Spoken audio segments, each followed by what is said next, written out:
Yeah, you saying it right. Your boys for prize picks. Put in $5. Win or lose, you get $50 back. It's free bread, man. Go ahead and get the free bread at prize picks, baby. Use code CDotty when you making your account. CDotty. YouTube. What's good? It's your boy CDotty. Today we have 14-year-old mass killer copies horror novels plot. Hey, as you see at the bottom, it says February 2nd, 1996. Hey, man, if you're taking this long for it to drop, it should be good. He was wearing a black cowboy hat. That's what I see right here. Start off. See a black cowboy hat right here. Lost. But I just thought about something. This just remind me of Toy Story. Don't they got a new Toy Story coming out? Or am I thinking of Shrek? They gotta have a new Toy Story coming out, right? Looking at like a chandelier, right? Let's get into it, bro. On 25,000, bro. We almost to 22,000, bro. Not sub up. It's like I pictured myself doing it or something, and never really pictured myself doing anything else. She was screaming, "Why did you shoot me? My arm, I can't feel my arm." He called us by name, set us in the back 2 rows, and to do what he asked. Nobody else would get. Oh, it's a school threat. It's a school shooter.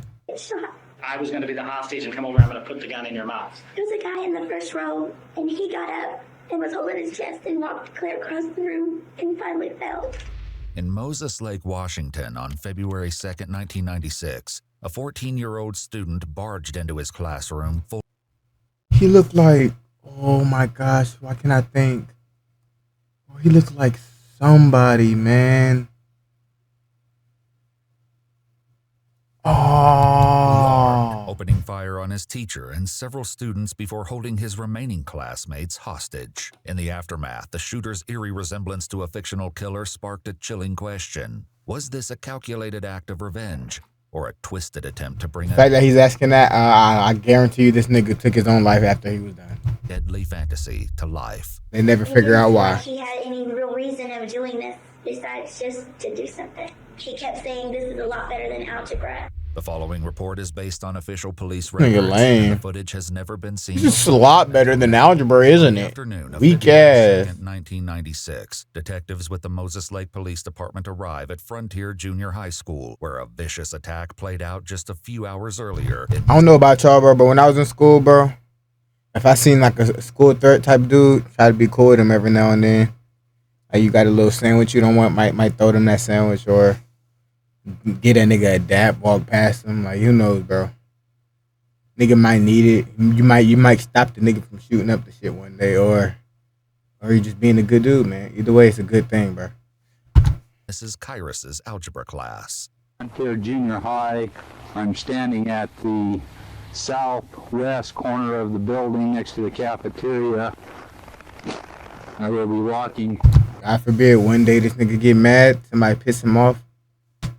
Gonna spare me. But oh, this nigga dap me up all the time. He cool. I'm not gonna pop him. And what you know what I'm gonna do? He gonna let me out the classroom. What I'm gonna do when I'm walking out? Dap him up when I walk out too, nigga. Not playing no games. Towards the door of the building,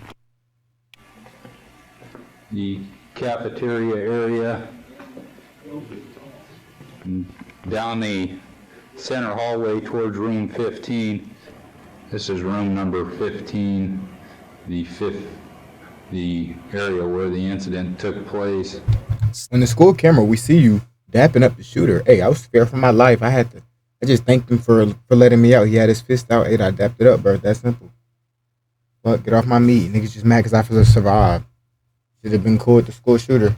I'm telling you, don't be mean to them niggas, bro. I know it's just probably be cool. It'd be funny when they get mad. I know it do be funny when they get mad, but them niggas is dangerous. They could get dangerous. All it takes is their dad to have a pistol, and you know that they got them bitches. Nigga. Got shotties, snipers, ARs, skies. Still reeling from a tragedy that would claim Fucking multiple pump lives, shotty. 2 survivors of the harrowing ordeal begin to share their accounts of what happened inside the classroom. Can you tell me what period it was? It was fifth period, but our schedules were messed up, so it wasn't a normal fifth period time Because of the bad winter we're having here? because it's a 2-hour delay. Okay, and what's the first thing that you noticed? That's crazy. Imagine if it wasn't a 2-hour delay. It'll be probably a whole set of different kids getting killed. That is crazy how life works. The loud shots is what got my attention because I was trying to do my algebra, and the loud shots, my ears were ringing. And I turned my head and I looked towards the direction of the shots or the loud noises. And I realized then that they were shots and that people were hurt because there were people, it just scattered and they were holding their chests and there was blood. Okay, it was pretty panicky in there? Yes. Okay. When that happened from a person that was in the class or that it entered from the outside? They entered from the outside. Did he say anything when he was shooting? Not while he was shooting. Okay, but later I take it he must have said some He things. was yelling, "Get down." The shooter would later be identified as 14-year-old Barry Lukaitis, although most teachers acknowledge. Barry Bronchitis? Nigga, how the fuck? This nigga name is Barry? Why dude named Barry? Why you have to be a school threat, my nigga? You like a grown-ass man. That he was somewhat asocial, they described him as highly intelligent, a model student, and a pleasure to have in class. The warning signs they missed would only come in hindsight. John Lane, a PE teacher, explains what happened next after the first shots rang out. I was teaching room number 13, which is the room right next to the cafeteria. I heard some loud explosions, was unable to determine what they were. I left my classroom at that time, went out in the hall, and tried to investigate. When you first heard them, I mean, how many did it sound like? There were several. I had 3 or 4, I guess. Again, I was so unaware, and I thought I didn't know what had exploded to cause that. I didn't suspect a gun, of course. As I was walking down the hallway, I heard some screaming, some kids screaming. I didn't know what had happened. But if I hear screaming, I'm running out to school, but running home. As I got there, I pushed open the door and saw. I'm saying running home because I live right by my high school, but bro, nigga, I always like, bro, if somebody come up in this bitch, nigga, I'm running home. I live right by the school. Fuck. Kids in various states of on the floor. There were some in the desks, and as soon as I walked in the door, 25, 30-minute walk. Directly to my right, in I'm gonna be running. Someone standing there, very erect, and I detected a gun right away. As soon as I hit the deck and slid around there, I saw Mrs. Kyrus lying up against the front of the room and very ashen gray. Apparently, she looked dead to me at that time. The classroom's teacher, 49-year-old Leona Lee Kyrus, still grasped a marker and eraser in each hand as she lay unmoving on the floor. Several students were also shot, but Mr. Lane had yet to realize how many or how badly they were injured when he dove behind the teacher's desk for cover. What was he doing at that time? He was standing there with the gun, and like I say, I didn't take too long to look at him. But I just noticed that there was a gun and there was someone standing there. He was dressed in dark. Well, hold on, he came in from the. Cowboy hat. Hold on, did the teacher come in after, try to be like Superman or some shit, or try to talk him out? Or was he already in the classroom? The other teacher that didn't get shot. A black That they talking coat. to. It was a real long duster coat, black boots. I think Walker, Texas A Ranger. witness would later describe seeing Barry as he walked toward the school earlier that morning, his black attire a sharp contrast to the white snow. He described him as a tin soldier, walking with stiff legs and keeping his arms tight to his body. Just 3 days before the attack, his mother was with him as he purchased the long trench coat that would later conceal the guns he carried. Could you see him with a gun? Yes. Okay. And realizing that, and maybe I'm wrong here, that you're probably not real familiar with guns, was this a firearm? Was this a short firearm? It was a rifle. I've been hunting. Okay. And I apologize for that. Didn't mean to insult your intelligence. So, that's great. It was a rifle. Yes. How many times did That's he your shoot? dumb man. Mrs. Carter, he shot Mrs. Carter's once. One time. He shot as many times as he hit. If I felt like he had shot before, he's handled a gun before. Barry entered the classroom that day fully armed with his father's guns. I told you his father's guns. All it takes is his father to have. I told you the baby having pistols, shotguns, even though he don't got a shotgun here and the rifle. Told y'all, man. Be nice. Including a revolver and semi-automatic pistol. These are the 2 holsters in the boots taken from. And I'm not even saying that he got bullied here. I'm pretty sure this nigga didn't even get bullied. He just probably watched the movie and think he's a dog. Think he's him. Like, doing that don't make you him, bro. You're going to jail, buddy. The shells in the gun belt. You're going to jail. Gun belt by the desk. One student later compared his holsters to those worn by the protagonist in the film Natural Born Killers. Witnesses claimed it was one of Barry's favorite movies, with one recalling him saying it would be fun to go on a killing spree and get away with it, just like the characters in the movie. This unsettling connection to fictional killers would only deepen as investigators uncovered more details in the wake of the tragedy. The guns laying on the desk. The first one appears to be This is way better than algebra. Correction, a large revolver, unknown caliber at this point. 4 days before the shooting, classmates recalled Barry asking if he could buy shotgun shells. When asked why, he eerily replied they would find out later. He told another classmate the shells were needed to kill 15 to 20 objects the size of a dog. He also questioned the power of a rifle compared to a shotgun. 30-30 with a live round in the chamber. Okay, can you show me the side of that, Paul? Is there a insignia on that? There it is. It's a Winchester Model 94. Yeah, just. As Barry's classmate continued to recount her terror, she explained that Barry was no longer shooting, but still held the rifle in hand as Mr. Lane began talking to him. I told you. He was asking, why did you do this and what does he want and does he want to talk about it, and for him to put the gun down and, just trying to... Told you she going to talk to him. It's like Where were you? Were you on the floor? Yes. Okay. And there must have... It's like I know these school threats like the back of my hand, my nigga. That's why I like, bro. If one ever going to school, nigga, I am gone. Was there other people on the floor at that time? I know who it is. You know me. There was a guy in the first row, I'm out. and he got up and was holding his chest and walked clear across the room and finally fell. Could you see the suspect or Mr. Lane? Yes, I was behind the chair, and there's slits in the chair, and from where I was sitting, I could see his face. He kept looking at him. The suspect did? Okay. What was the suspect saying to Mr. Lane or to the rest of the class, if you know? To be quiet and to do what he asked, and nobody else would get shot. Meanwhile, reports of shots fired at the junior high school reached local authorities, who urgently made their way to the scene. Inside the classroom, Barry began making demands. He kept saying, Mr. Lane, stand up. I'm not going to hurt anybody. Stand up. I'm not going to shoot anybody else. He did say at one time, if you don't stand up, I'm going to shoot somebody, though. He did say that. Was that directed at you? Yes. He said if I wouldn't stand up, he was going to shoot one of the students. He said that one time. Okay. Did you in fact stand up? I kept telling him I was too afraid to stand up, and I just couldn't do it. I just Damn. during one time when I was laying down, I did go off one time, and he said, "Oh, that's an accident." According to witnesses, the stray bullet struck the ceiling, and Barry apologized to the class. These are possibly of rounds which appear to be in the ceiling area.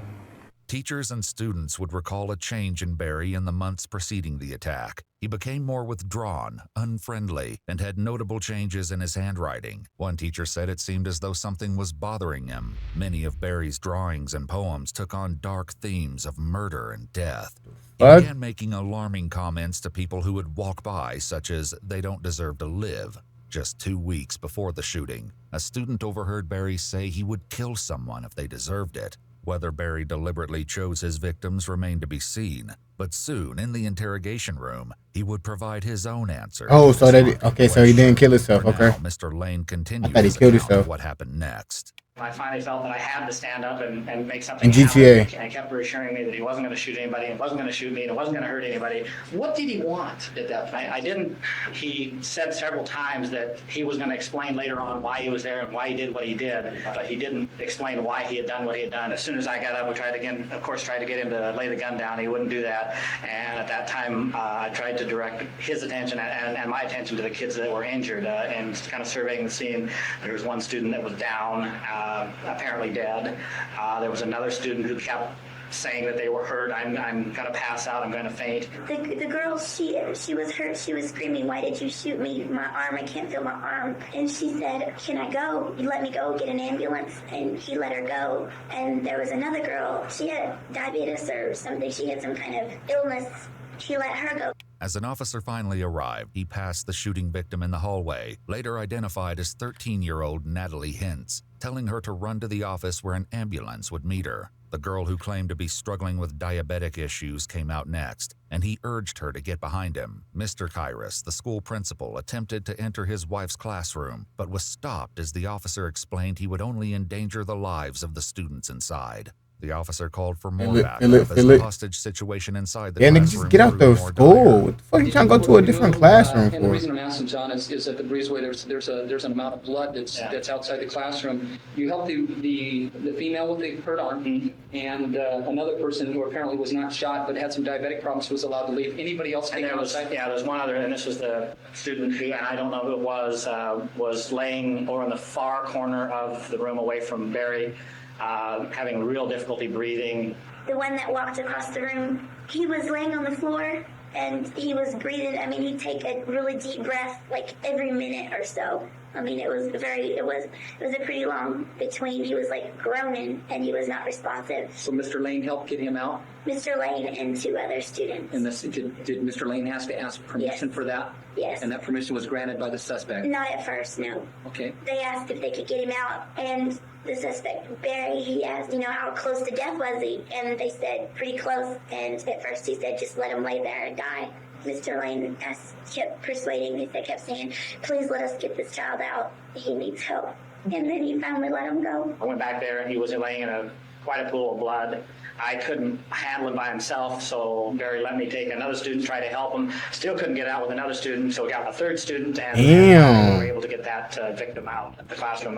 As backup arrived, the door flew open, and Mr. Lane, along with two other students, pulled 14-year-old Arnold Arnie Fritz into the hallway, where two officers carried him to an ambulance. Both Arnie and Natalie were transported to the hospital, where their lives would hang in the balance. Hold on, he didn't get shot. He was having a panic attack, right? Mrs. Kyrus and a young boy lay motionless on the floor. With the remaining students still at gunpoint, Mr. Lane went back inside. What is the suspect doing at this point? Just standing in the corner, and what he said he was going to do, he was going to try to organize the room and get things done his way. Organize the room. And I guess let things progress, kind of. And at that time, this time of the incident, one of the police officers started hollering at him and called him by name and tried to get Barry to talk to him. And the basic response from Barry was, I'll talk to you in 10 minutes after I've organized things, and then I'll let you know what's going on. What was he organizing, John? Well, what he did, he had some of the kids move to the back of the classroom and sit in chairs in the back of the classroom. He just want to have some type of demand. Scattered around the room, and he called us by name and set us in the back 2 rows, going long ways across the back of the classroom. One student would later tell investigators it seemed as though Barry was setting up a shooting gallery. As he continued calling their names, the police attempted to call Barry from the classroom phone. In response, he held it above his head and smashed it on the ground. With the phone broken, they tried other methods to reach Barry, but this only seemed to aggravate him further. But you bust through that door. Yelling. Was the door closed at this time? Door was closed. In fact, it was slightly open, and he said to close the door. He didn't want it open. He also said, "You're pissing me off, but I'm going to get this taken care of." The door was halfway open. Why the cops, bro? I ain't gonna lie, His bro. name Barry, and Barry was yelling back, and he kept saying that if they didn't quit yelling, he was going to start shooting us again because they were making him mad. He kept saying this is a lot better than algebra and stuff like that. What Barry demanded A lot next better was than algebra. horrifying, sending the encounter Nigga weird. toward a tense climax. Barry got a large Ziploc bag out of his pocket and a rubber band and put the bag over his gun and put the rubber band around it and told Mr. Lane to put the end of the barrel into his mouth because he needed somehow to get out. And at that time, he said, "Now we're going to take care of the hostage." And he said, "Mr. Lane, you're going to be the hostage." Did in fact you go over to him when he said that? I started to come to him, but again, earlier he had said, "Don't get too close," and so I wanted to maintain my distance because I didn't want to panic him. Sure. And then when he said I was going to be a hostage, and I came up to him a little bit, I was probably 3 to 4 feet away from him, and I said, "Barry, I don't want to do this. I'm too afraid." I didn't want to do it. Sure. What did he do then, John? well, I guess that's when it came to conclusion. I felt that I had to do something. Mr. Lane stood up and walked over towards him, got kind of close, and Barry kept saying, back up. And Mr. Lane would back up a little bit. And then the next thing I knew, Mr. Lane had him up against the wall. The weapon was a little bit higher and in front of him, so I wanted to make sure that the hand wouldn't have triggered. If it would have gone off, it would have gone in the ceiling, which I wasn't too concerned about, but I wanted it to point it out away from the kids, and I thought I could. And he really didn't offer all that much resistance. I'm sure my adrenaline was going too, but I thought I could take him. Oh yeah, nigga, thank you. He's a 14-year-old boy. And he was yelling for us to run out to get out of the classroom. Mr. Lane was? Yes. So Mr. Lane is the one that resolved this. He's the one that helped everybody. So how long did this whole thing take place? It was fairly quick, actually. It was about 5 or 10 minutes. All right. That this whole thing. When Mr. Lane pinned him up against the wall, what happened next? I stood up from the shelf that was there, and Mr. Lane was yelling, run, and just everybody ran out. I think I was the second or third person to get out. Students began pouring out of the classroom. I'd have been out of there. Officers rushed inside to witness the struggle between Mr. Lane and Barry over possession of the rifle. They quickly jumped in to help, disarming the suspect. With Barry finally in custody, they would soon be able to question the killer himself. Let's talk to this nigga, bro. I don't know. One officer raced to aid Mrs. Kyrus and the other fallen student, but he noted in his report that it was clear any efforts to resuscitate them would be useless. Before they turned to Barry, Mr. Lane and the young classmate shared their final thoughts.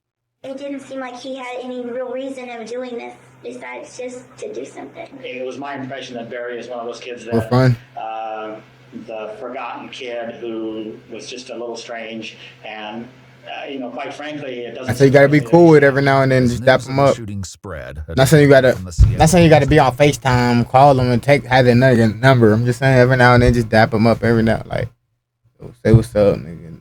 Come on, bro. Department reached out to investigators, noting eerie similarities between the attack Hit that nigga with the book, an unsettling connection that will later be explored. With a classmate and teacher pronounced dead, as well as 200 students at the hospital, Barry was brought to the police station, determined to uncover what drove him to commit the brutal attack. Sergeant Ruffin with the Moses Lake Police Department began to question Barry. Barry, how old are you? 14. Okay, so have you ever been in any trouble before at all? For anything? Just anything minor?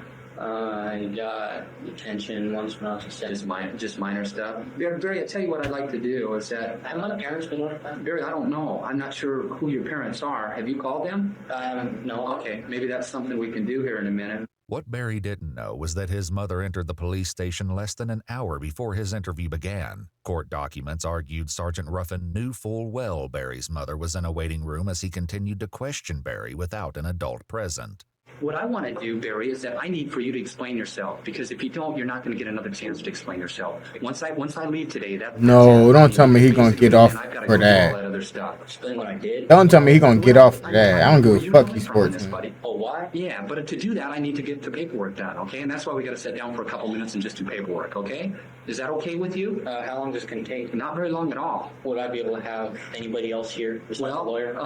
Who else would you like to have? My parents. Maybe. If you want to do that, I at least want to talk to them. Okay, if you want to do that, why don't we do that, and I'll see if I can get your parents here, okay? After being read his Miranda rights, Barry formally acknowledged and waived them with his signature. Sergeant Ruffin continued questioning him about the incident. Were you in school at all today? You didn't go? No. What happened after you went inside? I don't know. I guess reflex took over, sort of. I don't know. Reflex. Shut your bitch ass up. Something and never really pictured myself doing anything else. Okay. Have you drank anything today? Any alcohol? I don't drink. Okay, good. I don't do drugs and I do not smoke. Okay. I don't think what I'm But you hearing kill is people. all true. And now those people up there that were injured, did those people do something to you? What have you been told? Well, I spent some time up there at the scene there, and I understand that you were pretty angry. And were you angry up there with those people? No, not at all. Okay.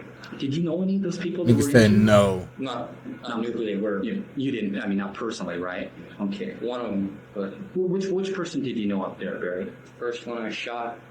Barry's first victim was the male student who died at the scene, 14-year-old Manuel Vela Jr. According to witnesses, Manuel had teased him in the past, calling him names. This prompted threats from Barry, who was overheard whispering, "Do you treasure your life?" One classmate Told once you. heard Barry say, "Someday people are going to regret teasing me." It's Told important you. to note that these claims come from When they witness talking like that, accounts. leave him There is alone. no verifiable evidence to support that Manuel ever teased Barry. Did you know the teacher? That's your class, right? I didn't know her personally, but yeah. Okay, is she your math teacher? I'm sorry, is that Hold on. that's your Verifiable evidence to support that Manuel I mean, of ever course, there's no verifiable evidence. Like, what the hell? But I'm pretty sure he did. teased Barry. Did you know the teacher? That's your class, right? I didn't know her personally, but yeah. Okay, is she your math teacher? I'm sorry, is that a yes? Yeah. And do you know her name for me? Not her first name. Okay, her last name by chance? Kairos. Okay. Mrs. Kairos. Did Mrs. Kairos do anything to you? No. However, witness statements suggest he may have harbored negative feelings for his teacher. Weeks before the shooting, Barry supposedly complained about her teaching methods, with one teacher saying the two had a personality conflict. One witness stated Mrs. Kairos gave him detention a week before the incident, after Barry put paper in the classroom heater. Another recalled Barry stating he wanted... Did you put paper in the heater? Like, nigga, are you... Okay, bro. When niggas start doing school threat shit like that, bro, you gotta expel them. Like, that shit is a fire hazard. to kill Mrs. Well, what Kairos is because that? she told him he had a wrong answer in class. Okay, now the other people that Oh, wait, what? Kairos put paper in the classroom heater. Another recalled Barry stating he wanted to kill Mrs. Kairos because she told him he had a... Bro, ain't no way that nigga said that shit. He's just going around saying he wanna kill the teacher because she told me he got an answer wrong. wrong answer in class. Okay, now the other people that got hit, were those accidentals or were you trying to hit them? Or that was just kind of crazy then? That was kind of crazy. It might have been deliberate. It might have So the only two deliberate ones I believe it was deliberate. the only two positively deliberate ones would be The only positive deliberate would be man. A search warrant was executed on Barry's house in the days following the attack. In his room, they find the book earlier mentioned by the Seattle detective. The novel, titled Rage, was published in 1977 by Stephen King under the pseudonym Richard Bachman. In a twisted parallel to real-life events, the book tells the story of a student who fatally shoots his algebra teacher, taking his classmates hostage and threatening to kill them should they fail to comply with his demands. According to the Stephen King website, the book was later removed from print due to the sensitive nature of its content. Another notable book among Barry's collection is Gunslinger, the first volume in the Dark Tower series. The novel contains Western themes, with the main protagonist often depicted as wearing a trench coat and cowboy hat, wielding guns similar to those Barry used during his attack. Though Barry never admitted in his interview whether he drew inspiration from his favorite movies or books, his actions and the eerie parallels to the fictional killers are impossible to ignore. I need to ask. Okay, what am I going to do after I'm out of here? Are they going to go back to the cell or what? You know, Or they need to ask me some more questions? well, I think if you and I can clear this up, I mean, why, is there somebody in particular you wanted to do or somebody you want to talk to? Well, I would kind of at least let my parents know what's going on, Okay. but I don't know if I want them here. And I'll Sure. And I give you my promise on the deal here. If you want your, I want them here. Any kid drinking this much sodas, bro, you like this is sad, bro. This is actually disgusting. You do not care about yourself, nigga. You are 14. You do like the school threat special too. And I'll sure. And I give you my haircut. promise on the deal here. If you want your parents here right now, I will get your parents. Yeah, I know, Okay. but I don't. All right. At this point in the interview, Sergeant Ruffin was interrupted by another officer and briefly left the room. When he returned, he had news to share with Barry. Barry, we have a little technicality here. Here's what this is that your mom apparently, and I haven't seen your mom, I don't even know if your mom's here, but apparently she called a lawyer, and the lawyer called down here, and the lawyer said that he wants me to stop talking to you. What are your feelings about that? Well, I think it should be my business, but of course it's my mother. Okay, So. all right. So what I'm going to do is, out of honor, I guess, for your mother and also the lawyer at this time, I'm going to stop the statement. With that, the interview reached an end. An autopsy report would later determine that 49-year-old Leona Lee Kairos and 14-year-old Manuel Vela Jr. each died from single gunshot wounds. As for the two victims who went to the There's only hospital one? following the attack, 14-year-old Arnold Arnie Fritz died shortly after his arrival. 13-year-old Natalie Hintz ultimately Wait, survived what? He after died? I undergoing didn't- extensive he surgery got- and nearly losing her arm. The other dude got shot? Booked into the Grant County I thought he was just Center. A motion scared. was filed for a psychological evaluation to determine whether or not mental I thought he was illness just having a was panic factor in the attack. attack. It would later be revealed that during the winter months when Barry became noticeably withdrawn, his parents were experiencing marital issues, with his mother filing for divorce just 1 month before the attack. While multiple doctors agreed that Barry was experiencing depression, there was disagreement as to the extent. Barry's lawyers later filed a motion to suppress the statements made to Sergeant Ruffin during his interrogation, arguing that the sergeant had violated his rights. However, the trial court denied the motion, ruling that Washington law does not require parental consent when a juvenile waives their rights. From August 15th to September 24th, 1997, Barry Lukaitis stood trial in court as an adult. He was found guilty of 2 counts of first-degree aggravated murder, 1 count of second-degree murder, 1 count of assault in the first degree, 1 count of assault in the second degree, and 16 counts of kidnapping, each with a firearm enhancement. He was ordered to serve 2 consecutive life sentences without the possibility of parole. According to news outlets, in 2017, due to the Supreme Court ruling of 2012 that juveniles younger than 16 cannot be sentenced to life without parole, Barry Lukaitis was resentenced to a total of 189 years in prison. Look at the school threat now. Attempted to verify this information with the Grant County Court, and they were unsuccessful in locating. Damn. That's tough, my nigga. Kill innocent people. It's what you get, bro. You get life, and everybody forget it's about you, bro. I'm out this bitch.